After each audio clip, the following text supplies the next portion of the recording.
Hello bookworms! Today I'm going to be doing my August wrap-up. I am so pleased with the amount of books that I read this August. So I read a total of 11 books, and I also read another 100 pages of another book, but I'll get into that a little bit later. So the first book that I read this month is My Not So Perfect Life by Sophie Kinsella, and this book I thoroughly enjoyed. I thought that it was so much fun, and it was a really great new adult novel, but not your typical new adult novel. Followed a girl who has graduated from college, and she's gotten a job at her dream firm to work for. She's living in London after coming from the country, and even though things are not perfect, and when I say not perfect, they're very far from perfect, she still portrays that perfect life through her Instagram account, and she has a boss that she really looks up to. So different events occur, and she ends up back in the countryside with her dad, and she helps him start this glamping business. It was really fun because obviously everyone online is always showing the best version of themselves, and meanwhile she's really struggling with certain things, so it was nice to see an accurate portrayal of that, and also just for her to find out that maybe her boss that she looked up to was not as perfect as she thought that she was. There were so many moments in this book that were laugh out loud funny, and I just really appreciated seeing somebody around my age in a work environment and running into work issues. I thought it was really well done, really fun, really funny. I really enjoyed this one. I gave this one 4 out of 5 stars. Next, I read The Disappearances by Emily Bain Henry. This book follows a girl named Ayla and her brother, and their mother passes away and their dad gets summoned to go and fight in World War II. So the two of them are forced to move in with one of their mom's childhood friends, but they have really had no interaction with them at all in their life beforehand. Ayla and her brother get to this town. They start realizing that things seem to be very off, and then they start learning secrets about these towns and the secrets of the disappearances, which is the title. I don't want to give any spoilers about what it is that's disappearing or the parameters for those disappearances, but it was really atmospheric, really intriguing, and the mystery definitely kept me reading because I wanted to find out what was going on behind these mysterious disappearances. It was also really fun to read because it takes place in the 40s, and I just wasn't expecting that at all. And not only that, while Ayla's father did fight in the war was not the focus of the novel. So it was fun to read a story based in the 40s that wasn't just centered around World War II. It really had a different story going on. So overall, I really enjoyed this one. It wasn't a new favorite of mine or anything, but I thought it was fun while I was reading it, and I ended up giving this one 3 out of 5 stars. Then I read Snot Girl Volume 1 by Brian Lee O'Malley and art by Leslie Hung, and this I loved so much. This is definitely one of my new favorite comics. I thought it was so much fun. It follows a girl named Lottie Person who is a fashion blogger, and it follows her very shallow group of fashion blogger friends. It's again one of those stories where you see someone that is not perfect at all displaying a perfect life online. So Lottie is Snot Girl because she suffers from allergies, and she pretty much she's allergic to so many things. So as soon as one of those things comes and triggers her, her nose starts running a lot. But meanwhile, she's posting all of these perfect photos of herself online. So people definitely don't expect that when they meet her. And she's struggling because she has all of these superficial friendships with these other fashion bloggers that she doesn't necessarily even but they're just in the same industry, so they've been friends for a while. And then Lottie meets this new girl, and the two of them start hanging out together, and then there's a whole mystery thing that starts up. I thought it was really fun. I absolutely love the artwork. I think it's beautiful, and the colors were so good, and I pretty much just love everything that Brian Lee O'Malley does. As you guys probably know, Scott Pilgrim is one of my favorite comic series of all time, so I had been eager to read this one, and I'm so glad that I did, and I cannot wait for the second volume. And I gave this 5 out of 5 stars. Next, I read Tosh Hearts Tolstoy by Catherine Ormsby. So it follows a girl named Tosh who starts a web series that's based on Leo Tolstoy's Anna Karenina. It's very similar to the Lizzie Bennet Diaries, how it's an updated story based on a classic work. It was really fun to see the mechanics behind her coming up with this web series, and her partner Jack. Tosh is more the technical person, and she does the writing and she does the scheduling and everything, and Jack is more of the creative editor and director, and the two of them work together to make this web series, and they seem to be doing like okay with it, but it hasn't really gained any traction just yet. And then suddenly an internet celebrity mentions them online, and then their series just keeps picking up subscribers like nonstop, and they are kind of thrust into this overnight success. And it's really, I thought that it was a really accurate portrayal of the YouTube community, how yes, these people are all of a sudden getting recognized, but no, it's not like they're like famous and making lots of money and stuff. They're still like normal kids that are trying to figure out like what's coming next in their own lives and where they're going to college and all that kind of stuff. So I thought that it was really good from that standpoint. Also, Tosh is asexual, so that was really interesting to read from her perspective. I thought that that was a really good portrayal of asexuality, and it touched upon a lot of the common misconceptions that people may have about it. There's a boy that she starts talking to online that is also a YouTuber, and they kind of hit it off, and then they are going to be at the same event together, and they've been texting for a while, so Tasha's really nervous about meeting him and having to tell him that, you know, she's asexual. So I thought that was really well done, and I overall just thought it was a really fun novel. Again, I don't think that I enjoyed it as much as a lot of other people. I definitely saw a lot of positive things in it, and I thought that it was fun while I was reading it, but it's not something that really like stuck with me. So I ended up giving this one 3 out of 5 stars. Then I read Forest of a Thousand Lanterns by Julie C. Dow, and this is such a great fantasy novel. So it follows our main character named Shifeng, who is the evil queen from Snow White.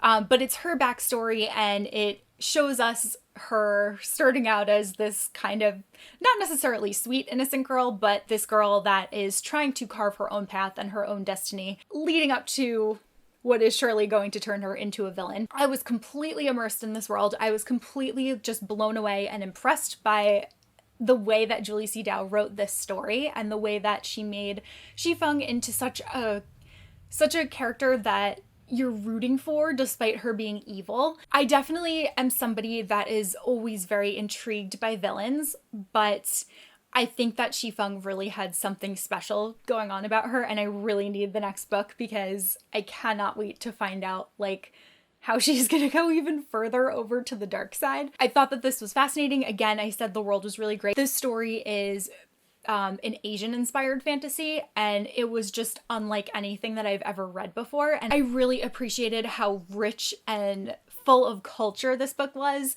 and all the references to food and everything kept making me hungry. It was just, everything about it I felt like was so well done. The writing was completely immersive, the characters were fantastic, and each one had their own motivations for the things that they were doing. None of them at all felt like plot devices, and it was just so well done. This is definitely going to be on my top books of the year list. Thoroughly enjoyed it, and this one was an easy 5 out of 5 stars.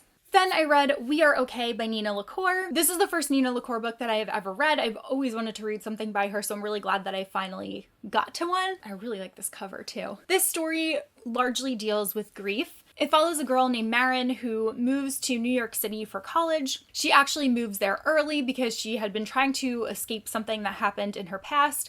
And as you read the novel, you find out more and more about her history and more about why she was trying to escape the town that she originally came from and escape her best friend and just all of her old responsibilities. It's a really short book, so it was a really quick read. It's like 220 pages, I think. I liked the relationships. I really loved the writing. I thought the writing was really beautiful, but the story for me was a little bit lacking. I feel like I wanted more closure out of it. I feel like I wanted maybe more about some of the characters that were in it. It just left me feeling like I wanted more. So it was an enjoyable read while I read it. It was a quick read, but it was definitely not one that I like loved, and not one that I would reread or anything like that. So I ended up giving this one 3 out of 5 stars. Then I read Invictus by Ryan Grodin, and this book I loved to pieces. It was phenomenal.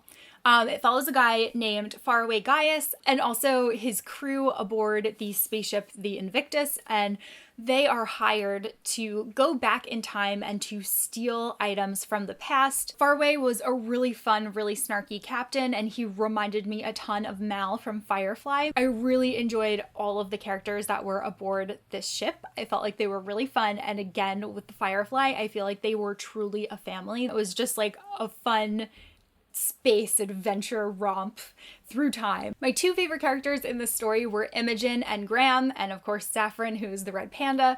I thought the three of them were just amazing, and Imogen's hair is like constantly changing colors. Graham is the very like technical one that's always playing games. He's like really into Tetris. But again, I just thought that this one was so much fun, and it even, the way that the story begins, it starts with Faraway being in a test simulation in Versailles, which I love. So it was really like, everything about it was just so fun, and I really loved this one, and this one was also a 5 out of 5 stars for me, no question. Next, I read Frostblood by Ellie Blake, and this is one that I had been looking forward to reading for a while because my friend Rachel really loved it, and we tend to have the exact same taste in books. It's like wild how that happens. This one follows a girl named Ruby who is a fireblood, and she's living in a world full of frostbloods. Because Ruby is a fireblood, that's a secret that she has to keep. If anyone found out that she was a fireblood, she would pretty much be hunted because the frostbloods wiped out the firebloods from existence. So obviously Ruby's identity gets discovered pretty quickly, and then we spend the rest of the novel watching her try to escape the frostbloods, and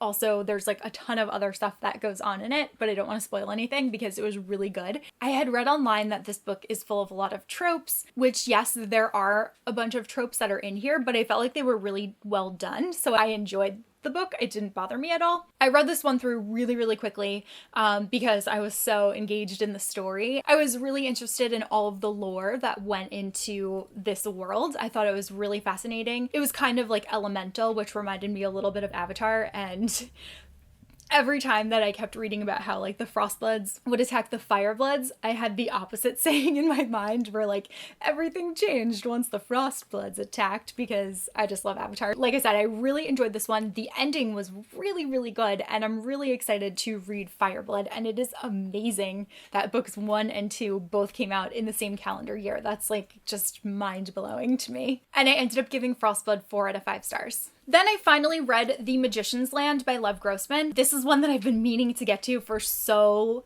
long, but I just really had the urge to read an adult fantasy book, and this is the one that I decided to pick up because I was like, it's time. So this is the one that I grabbed, and I'm really, really glad that I did. I feel like with each Magician's book, I've ended up enjoying the series more and more. Like my enjoyment has just incrementally increased. I struggled with the first book. The second book was so much better, and then I really enjoyed the third book. I can't really tell you the story because I don't want to spoil anything, obviously, but what I can tell you is that the characters are so much more mature in the third book, and I think that that helped me enjoy it a lot, because in the first book, Quentin drove me nuts. I was like, I can't stand this guy.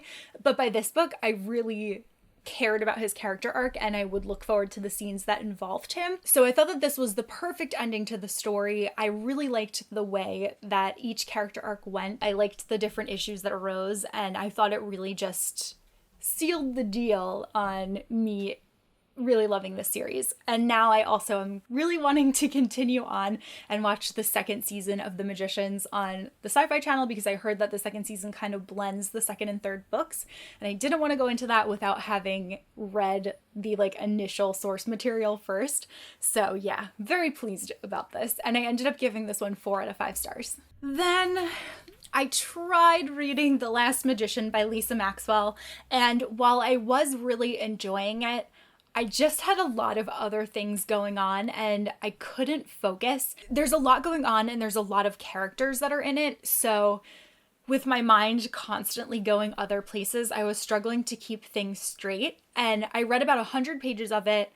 I really was intrigued by what I read, but I just wasn't in the headspace to continue it at the time, so I ended up putting it aside. I'm definitely planning on getting back to it. I might even get back to it this month in September, but I had to just put it aside for the time being. But I just wanted to like include it because I read a good chunk of it. Then Alexa told me to read A Study in Charlotte by Brittany Cavallaro because I gave her a couple of books to choose from because I told her that I wanted something more on the mindless side for the time being. So I ended up reading this one, which is a Sherlock Holmes retelling. It follows a girl named Charlotte and a boy named Jamie, and the two of them are descendants of Sherlock Holmes and Watson. The two of them end up going to this boarding school together, and there is a mystery that arises, and the two of them need to solve it because it seems like someone is trying to frame them. It was really a fun novel, and I loved the mystery aspect of it, but there were a lot more drugs in it than I was expecting, and I didn't really like how it normalized them so much. That was the one thing that I really took issue with in this book. Otherwise, I thought it was really fun. I thought that the story was a really good way to like pay homage to the original Sherlock Holmes. I definitely want to continue on this series. This is actually a trilogy, and the second book is already out. It's called The Last of August, I believe. But I really enjoyed this one. It was really exciting, and also I did figure out the mystery earlier, but I still enjoyed the journey getting there. And I ended up giving this one 3 out of 5 stars. And then finally, I read Twisted Palace by Erin Watt, which is the third and not final book anymore, which is the third book in the Royals series. There's now a fourth book that focuses on Easton, who is one of the Royals brothers, but this third book tied up the story between Reed and Ella. And I actually have to say that I enjoyed this third book so much more than the second book. I didn't really like the second book very much, but I wanted to finish up the trilogy just because I was like, I only have one more book, and again, this was something really mindless. I liked the progression of characters. I think that they came a long way from where they started in the first book. The series is definitely a problematic series, but I still enjoyed reading it. I can definitely like identify the things that I found wrong with it, which I think is an important thing to be able to do. So I would be hesitant to recommend it to anybody because I wouldn't want them to think like these are so good when like there's a lot of things that are wrong with them. But I still did enjoy it for what it was, which was a really mindless read. And there was a mystery aspect that came into this third book, and I think that that is also partially why I enjoyed it so much more than the second one, because there was a whole other plot that was going on besides like, these two people like each other, which is a fine plot sometimes, but when it had this extra aspect going for it, that was really what hooked me in. I ended up giving Twisted Palace 4 out of 5 stars. And that's it. So those are all of the books that I read in August. There were a ton of them in this large pile. So those are all of the books that I read. Let me know if you've read any of the things that I talked about today. Let me know what your favorite book that you read in August was. And I will see you guys soon in a new video. Bye!